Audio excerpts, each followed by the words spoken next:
reactions from the customer was the opposite. It was much more positive from the customer side and from the team side. Really impressive results over the past roughly 6 months. Like you managed to increase that by 25% compared to the status quo before we started this collaboration.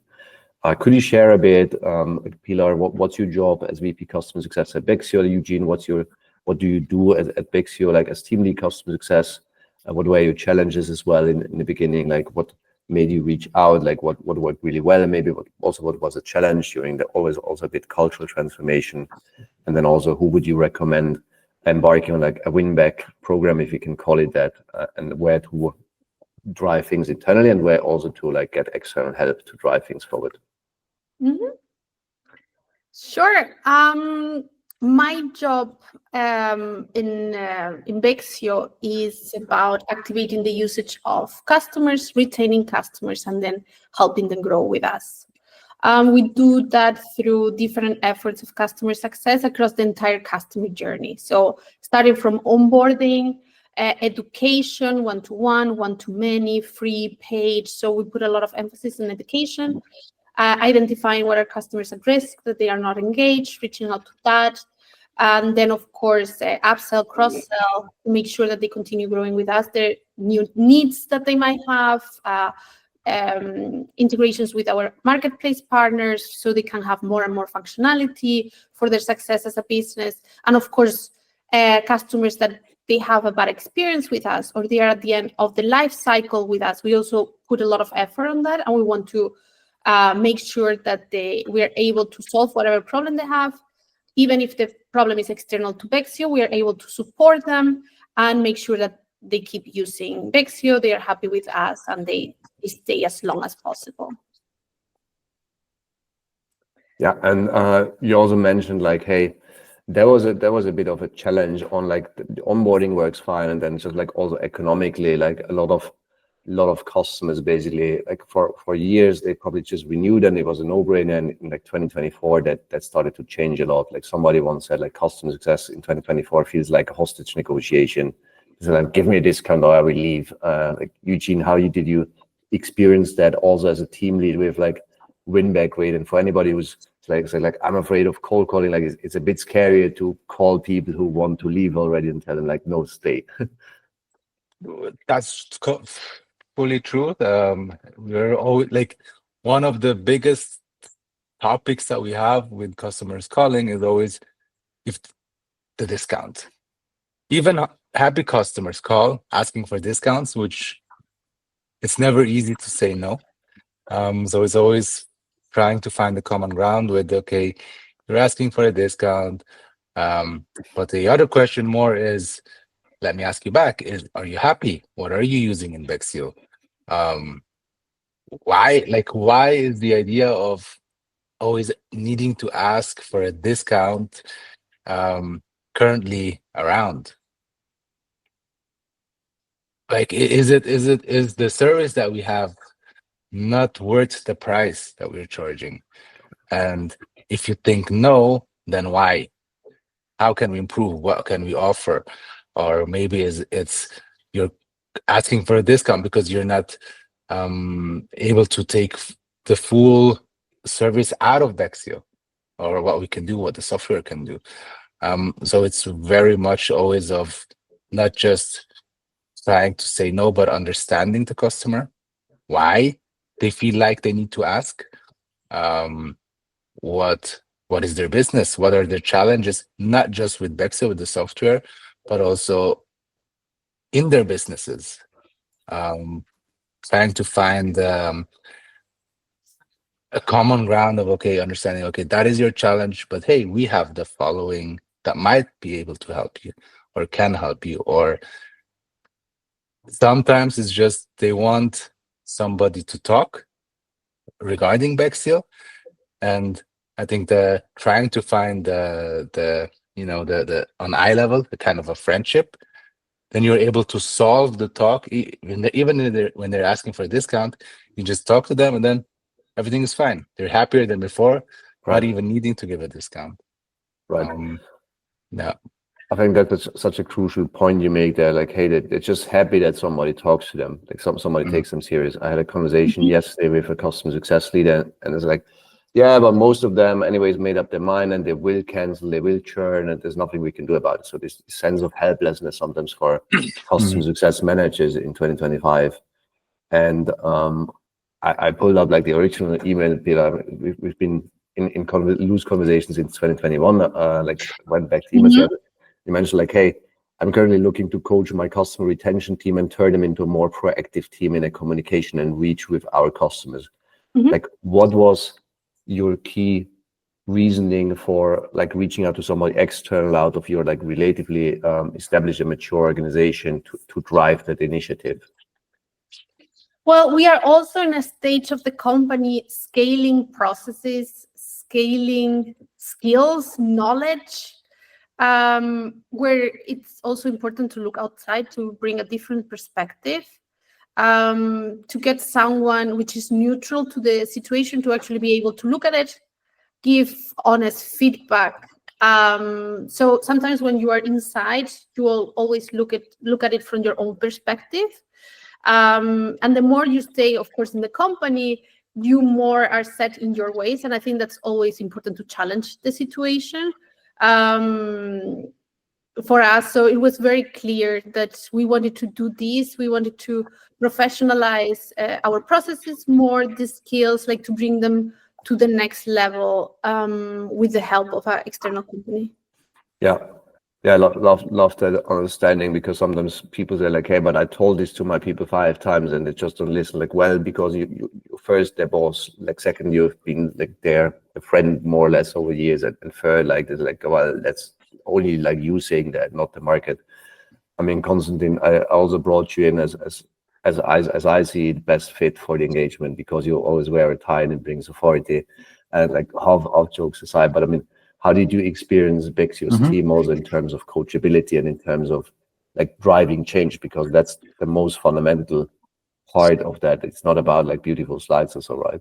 Exactly. And I think the messages from Pilar and from Eugene are very clear. On the one side, you have this reluctance to accept feedback sometimes when it's coming from inside the organization, because you're driven by the objectives that you want to achieve. So there's always that focus that the manager has. We want to drive you to the objective, and also always a bit that reactance from the coachee or from the team member to say, yeah, but the situation is different. So I think this neutrality was something that we were able to bring. The other thing that we were able to bring is also something that was highly appreciated by the team, which was to highlight the strength of the team. There are professionals. There are a lot of things that they do extremely well. And to hear that from somebody else was also something that they appreciated quite a bit. But I remember properly what you were mentioning about the discounts. I think that was the biggest beginning of our collaboration, Eugene, was how do we transform that demand for a discount into something that enables the team to dive deeper and to understand why is our customer using Bexio, and understanding their real need and the reason why they have decided to choose us. And that enabled us to shift the conversation from the discount to what's the value of Bexio, and also start working on managing the requests. So as you said, having them eye to eye. And I remember very well that bringing a framework that they would know, how do I get really the real reason of why they're calling, and how can I manage, and you said it, Eugene, to be eye to eye with the customer and to feel comfortable discussing and engaging with them, managing their objection. And I think that was one of the biggest success we had at the beginning, was to provide them a playbook, a way to engage the conversation, where we take away the pure request of the customer, but also are able to understand what's behind their position, what's their interest, what do they want to achieve. Did you see it, Eugene? Yes, I fully agree. And also one of the problems that we sometimes had is if we receive written requests, it was quickly just answered in writing. The problem is if you only answer in writing, you don't get the whole picture. Right. So what we focused on with Konstantin was like, hey, call, even if it comes in writing, call and ask. And until today, when the team sometimes comes with a situation or a ticket, and they try to analyze everything, I just tell them, ask, call. Mm-hmm.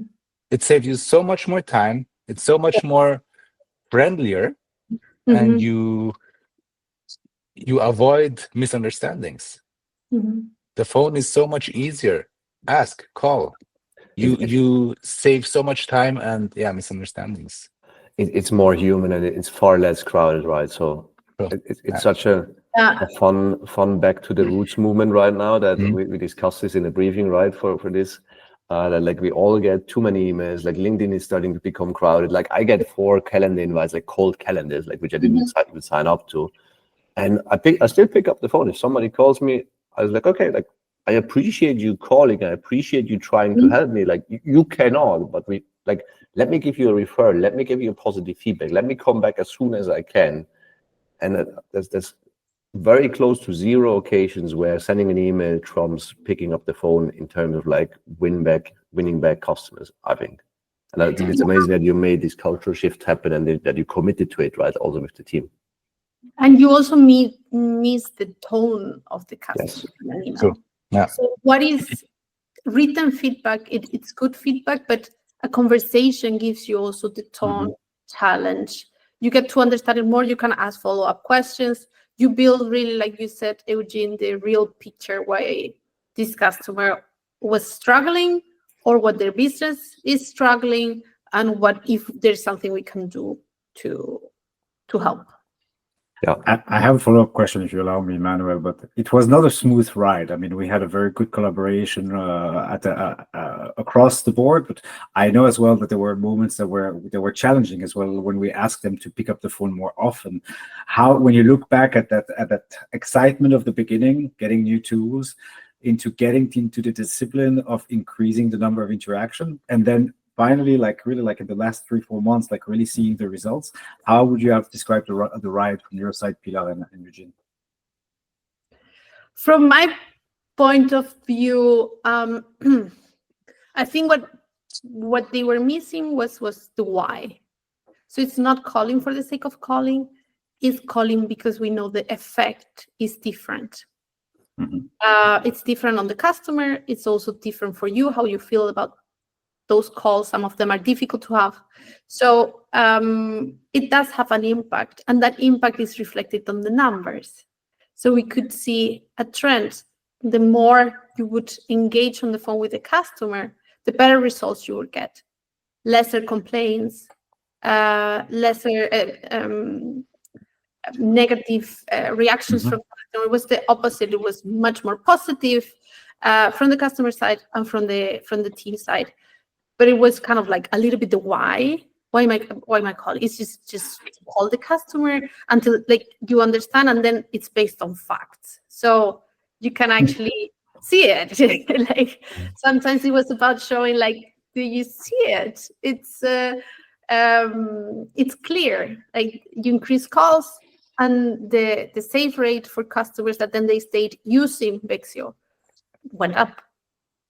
Yeah, I think that's really cool that you also had the revenue architecture in place, right, to measure this in your CRM. And so like, hey, look, we literally capture the data, like, and you see like more calls versus email, like higher win back rate. And like, it's not correlation over time, right? There's always a month that can be a fluke, but I think in your case, it was pretty much up and to the right over a 6 months period.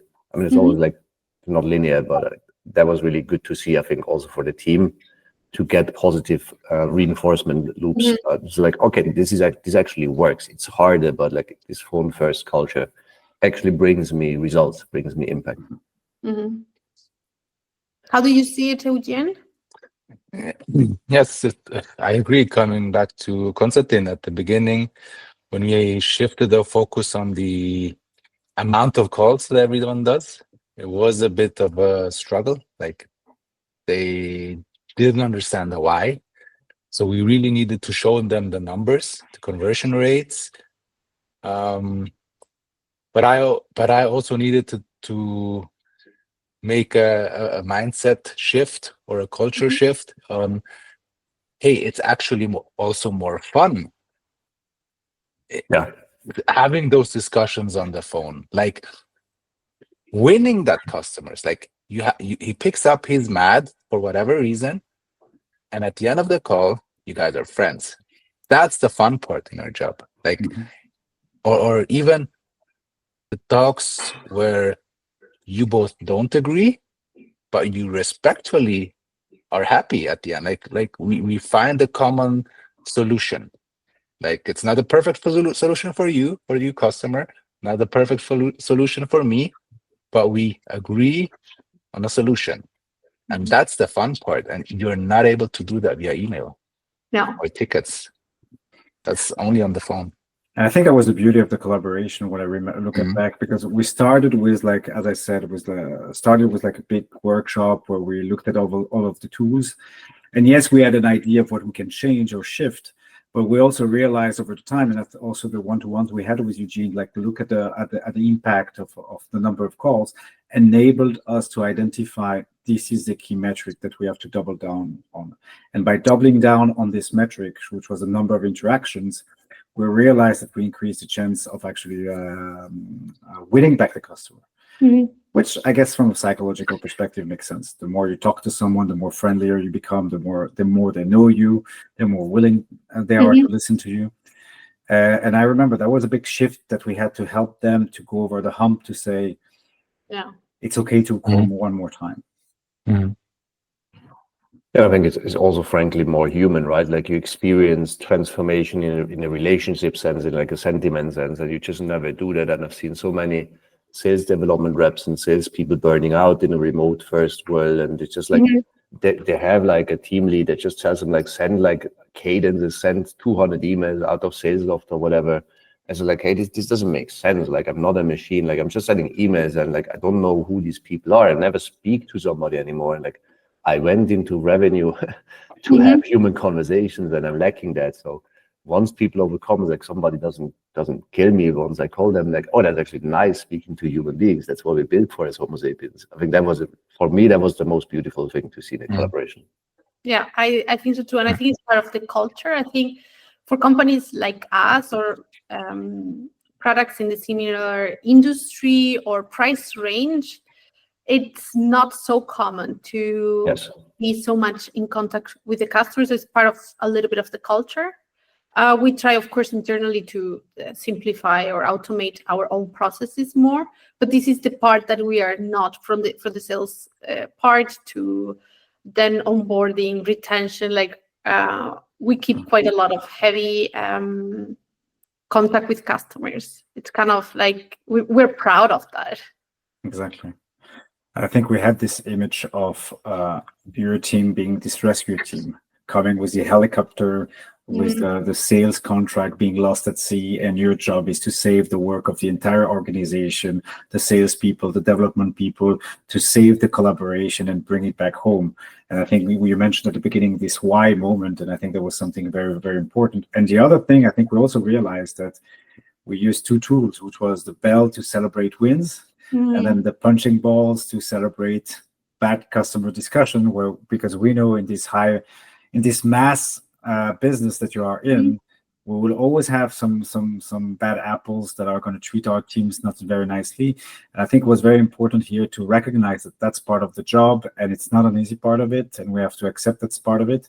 And then we have to give some space to the team member when they have a bad call where somebody's really like being impolite and not friendly at all, that to give them some space. And I think that those celebration moments, on the one side, like, we are a great rescue team, we are celebrating win backs, but also on the other side, we're recognizing that when it's a tough moment, we give the team members some space.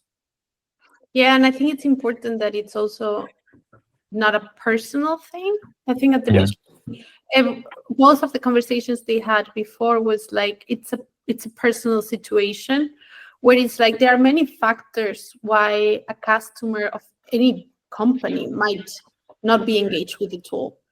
Are factors that are internal, of course, but there are many factors that are external to us, to the software itself. It's about the timing that they're spending, or their business, how it's developing, or whatever other. So it is not personal situation to the employee itself.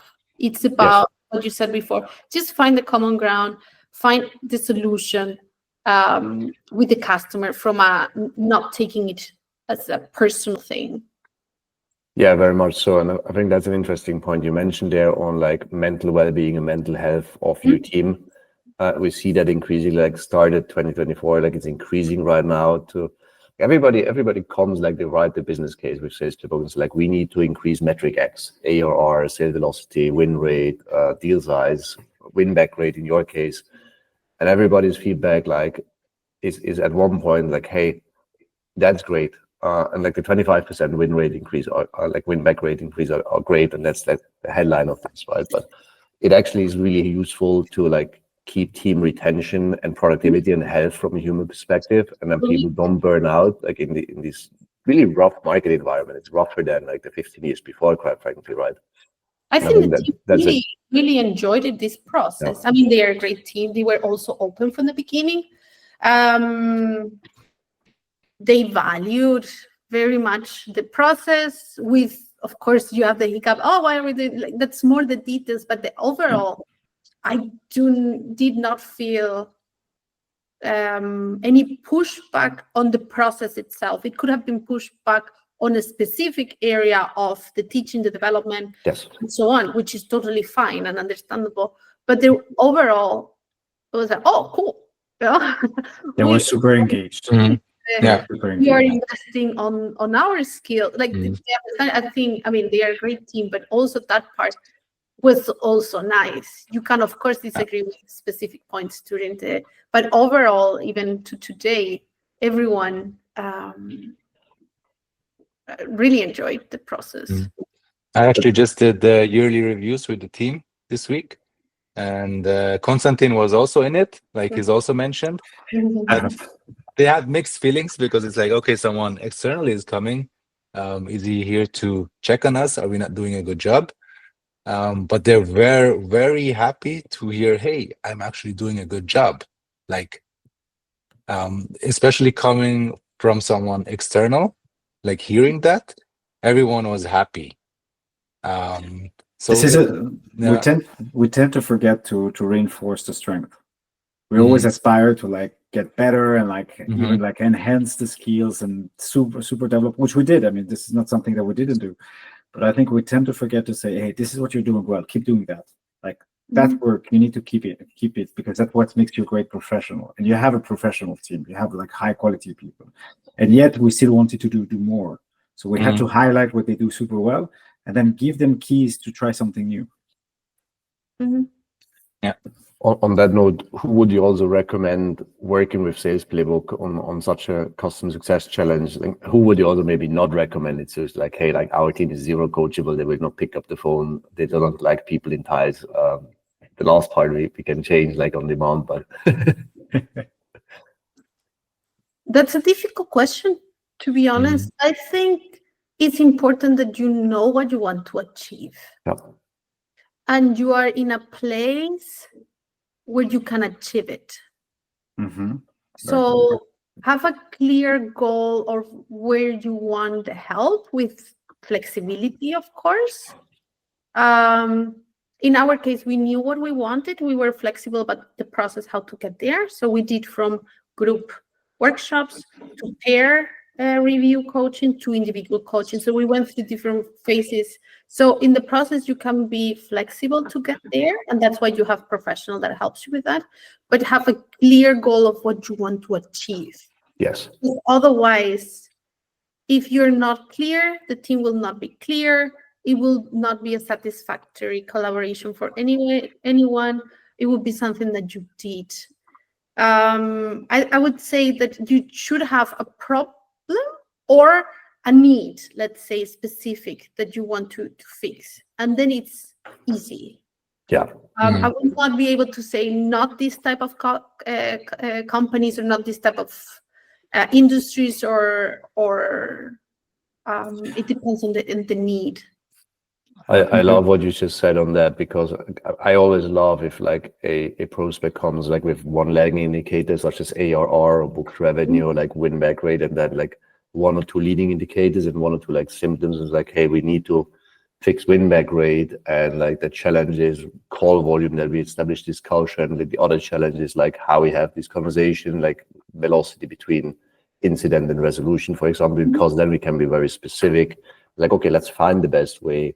Workshops, one-on-ones, like coaching, asynchronous call reviews, whatever it is, then to tackle this. But it's very clear and aligned where everybody goes. Like, it's way harder if somebody comes like, we just need more leads and we will fix everything, right? Look, at my salespeople are stupid, and like just make them work hard and tell them they are stupid. Like that's like nearly toxic then in this case, and it's not useful, right? But that's actually a good point. I think you should have also a good team. Yes. I think it's important. So you should not hire anyone if you're not satisfied with the team as a measure of, let's see who's cool or not, that's not fair. I think when you invest in this type of coachings, you need to believe in the team. The relationship within the team should be good, so everyone can support each other with their learning. They feel comfortable sharing what their feedback was, so they can learn more. So if the team is not doing super well, fix that first. Focus on that, and once you have achieved that, then you can build up the skills better. Otherwise, it would just take longer, I think, and not so satisfactory. So much. If we summarize, so you need to have a clear objective, which I think is super important, because that helped us with Eugene to have a clear guideline, a North Star metric of where we were going for the 6 months. The second thing is you have to believe in your team, which I think is amazing, and that's really important. And the third thing, I think, which you forget because you're very humble, the two of you have to have good management. Because if you don't have good management, then it's not going to work out. So I think those are the criteria.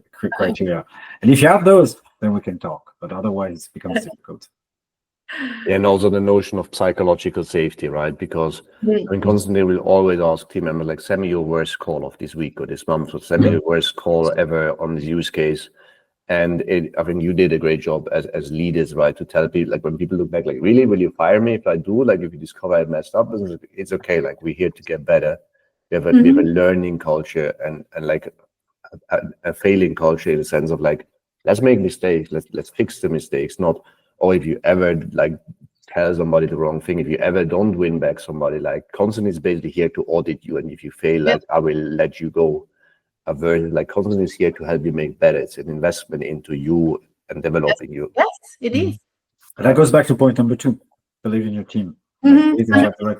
Because if you believe in your team, then the team will understand that the failures that they had or the mistakes that they do, we're not here to tell them they did bad. We're trying to help them to prevent them, or to understand, which is, from my perspective, is more important. Why did we commit this mistake?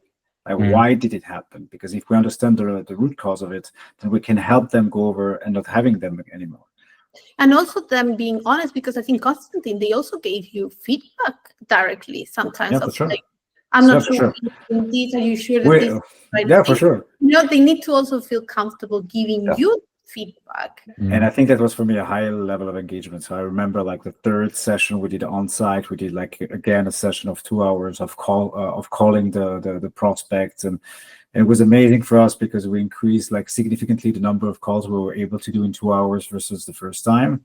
And then I remember very well one of the team members coming out and saying, we don't need this anymore.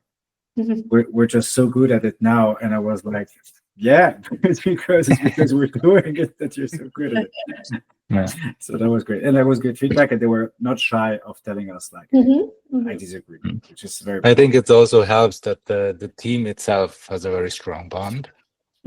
So they always have each other's back. So when they do accept, they all accept.